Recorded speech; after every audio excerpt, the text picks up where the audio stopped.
Hello and welcome to M&A Murders and Accusations, the good, the bad, and the ugly of selling your business. We dig into what you need to know and how not to kill the sell of your business. Now here's our host, Rick J. Krebs, Mergers and Acquisitions Advisor. Hello, everyone, and welcome to M&A Murders and Accusations. This is Rick, the M&A cowboy, coming to you from the beautiful mountains of Heber City, Utah. My guest today, and my friend now. I say friend because as we go through this, Gary, it seems like we spill blood. It does. We speak numerous times in a day, and and a lot of stress. So it seems like we become friends through it. So Absolutely. Gary, he's my friend, and we recently sold his business in the Rocky Mountains. It was a roofing company, and welcome to the show, first of all, Garrett. Thanks, man. I appreciate you having me. He's done this, that I asked him to do it, and he just did it of his own free will, and I appreciate that, because there's a lot of our listeners out there that are business owners, and they're just wondering what to do. They're just, well, what's it like? And so I'm going to share a little story. So after we sold Gary's business, I don't remember, it was maybe a few days, a week later, and we were talking and just kind of tying up loose ends, and he said, Rick, I don't know what to do. So tell the listeners out there, share with us, what's it like after it's done? How does that feel, and how do you cope, Gary? Well, in a word, it's weird. And even though I'd been, I'll call it semi-prepared, because believe me, I don't think anybody's ever fully prepared for when it actually happens. You can't be. It's just a different feeling, And I'll give you a little bit of an example. You've heard me talk about, I guess I won't mention names, but my director of operations, who, I've talked to very, very early in the morning for years, literally years. Well, I don't have to do that anymore.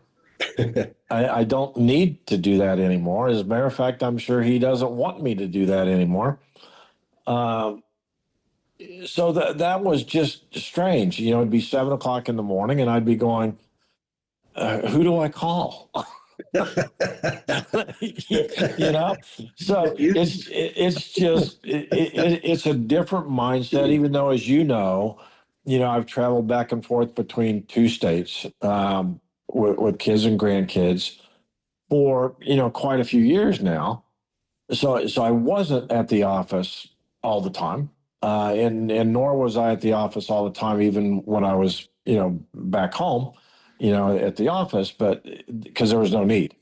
But it's still just a strange feeling. Wow. I've sold a business, but I wasn't ready to retire. I went and did another business. But in your case, you're looking at retirement. And so your schedule changed day one. Right. You couldn't talk to your operations manager. You're like, okay, 7 o'clock. What am I going to do now? Yeah.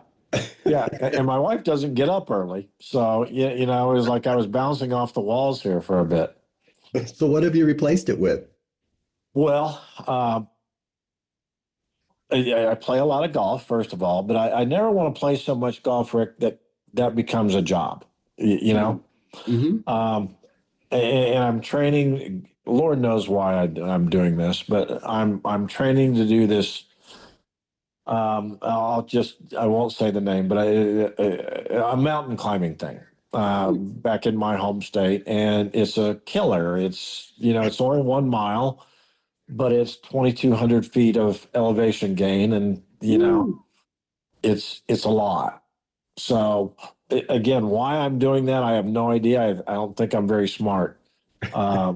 But yeah, I'm in the middle of training for that. So I'm carrying around this 35-pound backpack and walking up and down hills and getting on Stairmasters and putting a treadmill on a 15% incline and all that kind of stuff. So, Gotcha.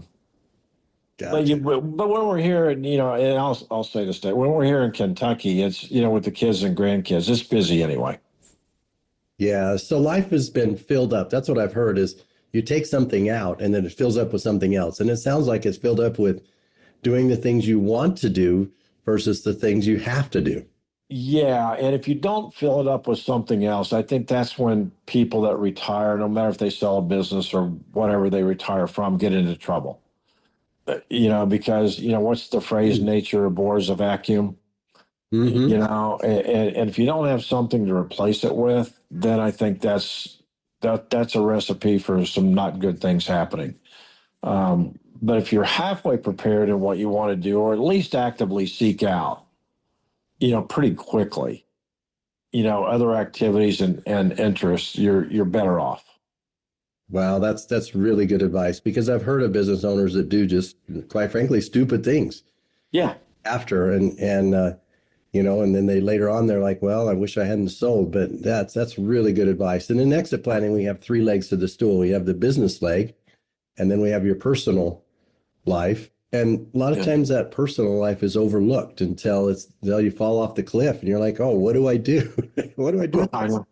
I know. Right? Yeah. Yeah. Absolutely. Yeah. Well, I'm glad you found happiness, and I'm glad you filled it up with things that sounds like are a lot of fun and really important. Well, I mean, for instance, we're going to my youngest grandson's baseball game here in a couple hours. Neat.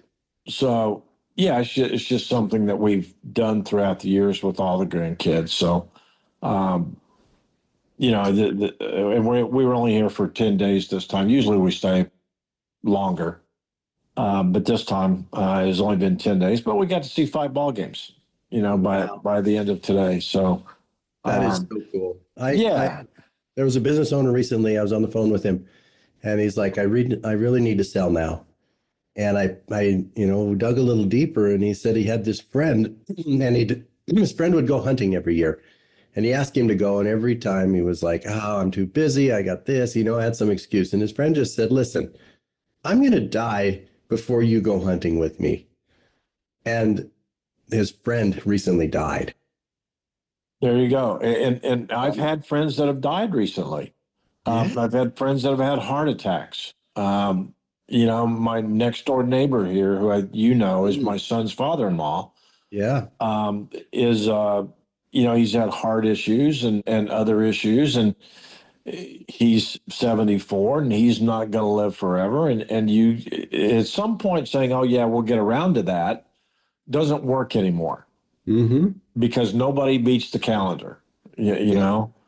And it's to that point. And so I would encourage those people that are on the fence to get off of it. You know, Yeah. really. I mean, if they think they can even halfway afford retirement, do it.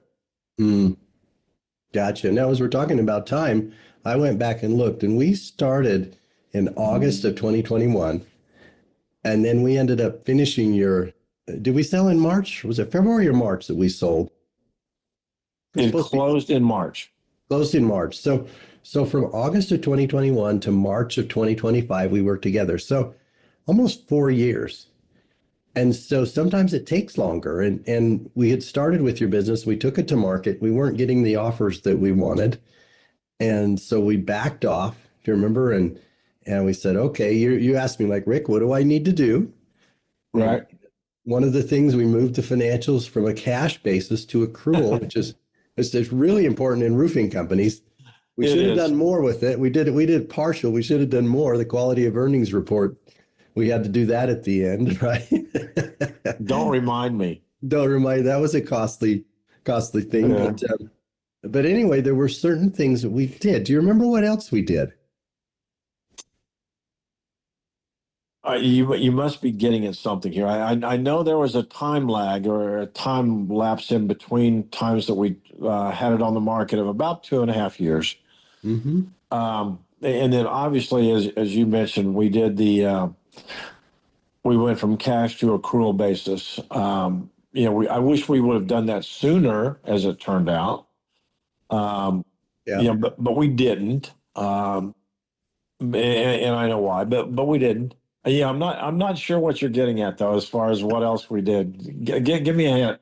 So I was thinking a couple of things we did is worked on the financials, but you Right. were heavily involved on the residential side. Ah, And so you developed the commercial side more. You increased right.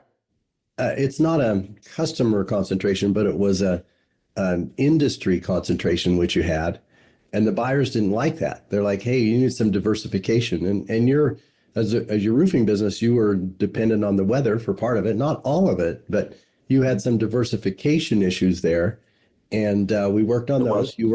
You worked on the commercial side, and Right. you increased your revenue from the commercial side, and you increased it on the residential as well, but your product mix changed, and that became more attractive to the buyers.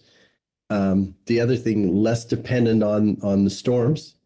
You didn't do a lot of new purchase. Most of it was on existing. So I Right. remember those three things working on as we went through. And you hired a business coach to help you, and I think she did a good job. Yeah, she did a great job. But yeah, you're right about the buyers. They don't want it, even though we were in a market where hail is prevalent, and you can't.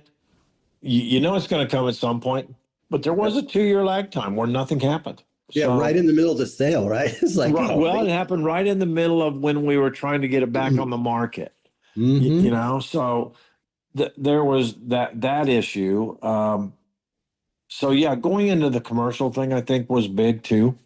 We made other connections with referral partners, with influencers, like property managers, inspectors, and HOA people, and Yeah. and those type individuals, which were big because you can't just. And I tell any roofing company, homeowner, or business owner this: you can't just sit around, and look up at the sky all the time. You know, Waiting for it to hail or rain. yeah, I Yeah. mean that's you just can't do that. I mean if you well you can, but you won't be in business very long. Um, so yeah, we did. We kind of retooled, is what we did there in the interim. Yep. And I remember you did a good job of grooming your managers, right? And Yeah. bringing them up and having them step up to the plate and firing yourself, basically. You extracted yourself from the business. You were Right. less involved. The second time we took it to market, you were less involved in the day to day. You still did your 7 a.m. call, but That's whether just you're that's just because I'm nosy. yeah, well, you keep the pulse, right? But you're not in there Yeah. swinging the Well, hammer. that's why. That's why. But yeah, that's exactly why. But my office manager had been with me for 7 or 8 years. Director of operations have been with me for 10, Hmm. and they just flat out don't need me around all the time to tell them what to do. Yeah, It was honestly counterproductive. I mean, I used to kid around that if I was in the office very much, it's not good because I was just a distraction. getting in the way. Yeah, I mean, and I'm really kind of serious about that. Yeah, I was reachable by phone, by text, by email. Anybody could call me or at any time if they wanted to or needed to. So there hmm, wasn't a need for me to be at the office 40, 50 hours a week. There just was not. yeah. I love that you did that. You extracted yourself. You groomed your people, had them ready to take over, and they did. They were doing a great job, and the buyer saw that. That was one of the things that was very It attractive. was. Yeah, you diversified your revenue stream, and you changed the accounting from a cash basis to accrual basis, which Right. normalized earnings. So those four things, just doing those four things, and there were probably a few others that we don't remember now, but that increased your value. I was looking over $900,000. Yeah. And Well, so, the thing with the two people that I mentioned, I mean, people want, even if they're in our location, they basically want a turnkey operation. yeah, Now, if it's a strategic purchaser, okay, that could be different. They might know the roofing industry, more. The people that bought ours did not. So they wanted a turnkey operation. And had I not had those two individuals, it would have been, well, I started to say it would be much harder to sell it to them. I think that's not true. I don't think we would have sold it to them at all. I agree. They wouldn't have been interested. Yep, I agree. And the day after closing, you wouldn't have been taken off going out of state. You'd have been in there training your replacement, right? Exactly. Yeah, Yeah, yeah. exactly. They didn't want you. Yeah, no, I think was it a week after a week after the business closed? I think we went overseas. Mm-hmm. I've lost track of time just in 6 weeks here, but um, yeah, it's just wasn't necessary. Yep. Just save yourself a lot of hassle by putting the work in earlier. You saved Right, yourself a lot of work later on. I love that. right, So, and that's one thing I would tell business owners, Rick, is don't just call you or somebody else and go, "Hey, I want to sell my business." Well, okay, what have you done to prepare? And they think, well, what do you mean? mm, you know, prepare. yeah, I want to sell. What do you mean? I can give you my P&Ls and stuff like that. Is that what you mean? No, that's really not what I mean. Um, so that they really, I would encourage people to do some research about what it really means to prepare to get your business ready to go on the market. That is such good advice. Many of these businesses, we call it business puberty. They go on the market, but they're still immature. They've got pimples and braces, right? And they go on the market and Yeah. they're just not ready. They'll Mhm. sell, but I see this time and time again where the business owner will plant the seeds, nourish them, fertilize them, water them, take care of them, do everything, and then they leave half of the harvest to the buyer because they fail to plan. Right. I Right. feel you didn't do that. There wasn't a lot of low-hanging fruit. You sold a really good business, but there was nothing that they could flip a switch on, change it overnight to increase the value, because we had done that, and that enabled you to have a full harvest at least Yeah. liquidity. And there's, and be completely honest, there's some things they're doing now, Mhm. I think that are enhancing um, the possibility and the probability of the business increasing their revenue and their profitability over the next 2, 3, 4 years. Yeah, great. And I think they recognize what those things could be, and we were pretty upfront about what they could be, Hmm. during the process of the sale. Because in all honesty, I wasn't willing to invest, at this point in time in my life, the degree just of simple hours that would have taken to really push it from X dollars to Y dollars in revenue, for instance. Yeah, You yeah. know, I had it on autopilot. We pretty much knew what we were going to do. Yes, some of it was dependent on hail and hail years, which can obviously, that can mean a big difference. Um, But as far as the rest of the stuff, I was just at a stage where it was time for new blood, Mm, yeah. coming into the business too. And I think there's a time for that where your voice as the owner gets tired. And not that you physically get tired. That's not what I mean. I mean, coaches and managers, for instance, get fired just because, as owners and general managers will say, the players need to hear a different voice. Yeah. And I think that was exactly where we were. The buyer could be saying exactly the same thing I've said, but it's a different voice. Makes total sense. Yeah. And I see that a lot of times where you were making a good living. Some of those little fine tuning things you didn't have the energy for, nor did you need to. So you didn't, right? And the No, buyer can come in. Oh, I love that. exactly. So Exactly. three takeaways. Is there anything that you'd wish you'd have done differently? Or things you You felt mean like in we the did beginning or in the end?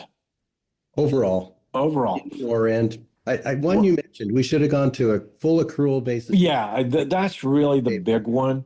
But that one was a hard one to foresee. Hmm.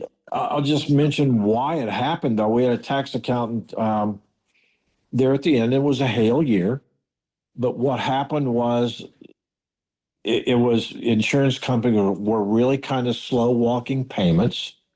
So even though we were having a great year, it didn't look like it was as good a year as we were actually having on paper. So the books didn't reflect the realities of the They business. did That's for not. cash. Yeah, they did not. So, but again, that was one that was kind of hard to foresee. Mm. Um, yeah, do I wish we'd done it a year ago or a year prior? Well, sure. But boy, this is a hard thing to foresee every eventuality. It just is. I mean, I think I did a lot of homework. I read, there's a guy that I think I told you who he is, the Built to Sell Mhm. guy. Now I forget his name. But he wrote a book and he has podcasts all the time with buyers and acquirers and sellers and talk about different scenarios. Mhm. Um, but the other thing, I guess, Rick, outside of that, that was really the big one. We were pretty well prepared because we had put it on the market before, withdrew it, and waited, 2.5 years, put it back on the market again. And as I recall, in the first, what was it, the first month, we had 6 or 7 offers. I can't We remember did. now, but it was quite a few. We had 7 offers. So this happens sometimes where we'll put it on the market. We're not getting the offers that we want. And it's okay to retract. It's okay to take it off the market, Right. regroup, get things in order. And when it was out there, once the pimples and braces came off the business, it was attractive, right? That's the football stud. Those offers were coming in. You're right. We had 7 offers on this, multiple Yeah. buyers. They were liking your business because we had done the homework and the things we needed to do to make it attractive. Yeah. And I guess that's the theme of what we're saying. Both of us is do your homework as much as you can. You're never going to be able to prepare for everything that happens, but you can prepare for a lot.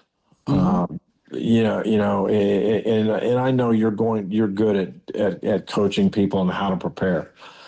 So that's, you're talking about takeaways. That's the biggest takeaway. Prepare as much as you can. I mean, even if a person sells a house, well, okay, they're going to research on who a good realtor is. Mhm. They're going Yep. to talk about repairs. They're going to look at what other houses in the area have sold for. Yep. Well, you should do that times 10, that kind of thing times 10 when it comes to a business. Yeah, we got one chance to do it and one chance to get it right. Yeah. Yeah. Right. Yeah. Don't mess it up. I love it. Yeah. So let's Yeah. shift gears here a little bit and talk about taxes. So there's a lot of different tax strategies out there. Um, we didn't we didn't choose to do some of the trust ones, Correct. and you've chosen a different path. Let's talk about tax saving strategies for a minute. Just before the call, you and I were talking about, what to do and how are things taxed. Um, Right. you learned about tax strategies, or maybe explain some of the why some of them didn't work for you, or what did work on the tax. Yeah. Well, getting back to what you said initially, I just have control issues. So, Gotcha. yeah, that was the biggest thing on why I didn't go the trust route. Hmm. It was just that was a hard one for me. Hmm. But let's face it, when you sell a business, the tax implications are going to be huge. And Yes. yeah, you probably got a little bit of time to prepare. And in my case, they're not due till next April.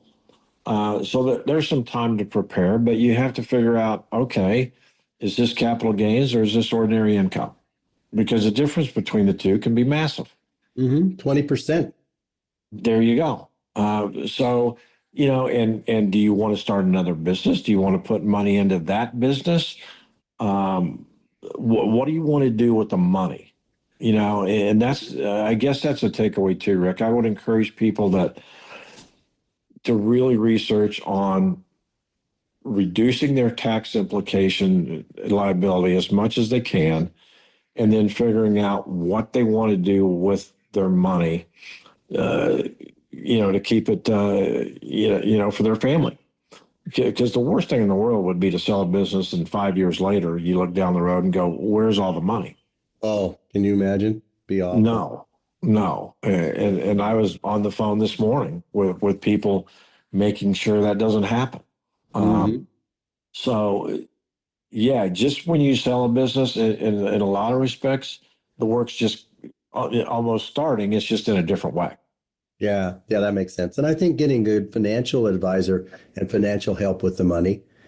Um, I talked to a business owner recently. He's like, I wish I'd have interviewed a couple people to find Yeah. the one that I like to work with. But there are, Oh, there's really got to be a fit there. If Yep. there's not a fit there, it's just as big of a problem as you get the wrong broker representing you, getting your business on the market and then throughout the sale. But yeah, you got to be able to work with these people. Yep. And they've got to listen to what your concerns are, and they've got Yeah. to be able to help you be smart about where you invest your money and take advantage of the tax savings. I love it. Right. Love what you're Right. saying here. All right. I'm trying to think if there's anything else that we haven't discussed, anything that you'd like to share with anyone thinking about selling their business. I think we've just said it before, prepare as best you can. There's always going to be potholes. There are. And you know what? Just expect that. Don't be surprised when there are. It's going to happen. This is not just going to be a smooth linear progression from getting it on the market to closing the sale. It's not.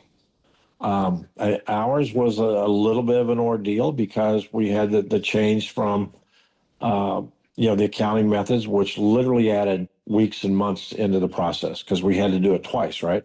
Yeah. We had to do quality of earnings, which added, We had to do the quality of earnings report twice. 60 days maybe.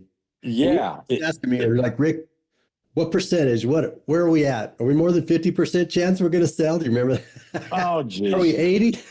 What's our Oh, I percentage? know. And I would always try to nail you down, and that's impossible.